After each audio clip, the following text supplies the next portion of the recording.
सनातन धर्म में पितृपक्ष का विशेष महत्व है। यह धार्मिक पर्व हर वर्ष अश्विन माह के कृष्ण पक्ष में मनाया जाता है।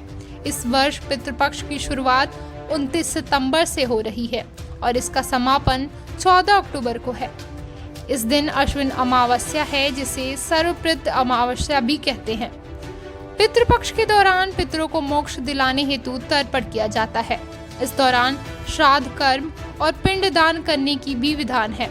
लेकिन क्या आपको पता है कि देवनगरी गया में ही पिंडदान क्यों किया जाता है? धर्म ग्रंथों में निहित है कि चीरकाल में गयासुर नामक एक असुर था।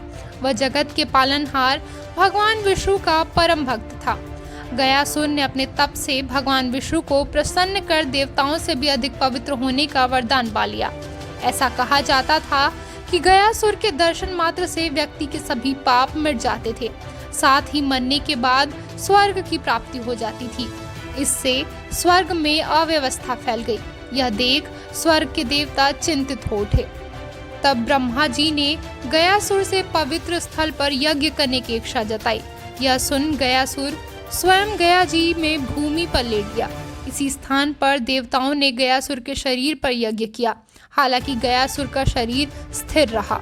यह जान सभी भगवान विष्णु के पास गए और गयासुर की भक्ति से मुक्ति दिलाने की इच्छा जताई।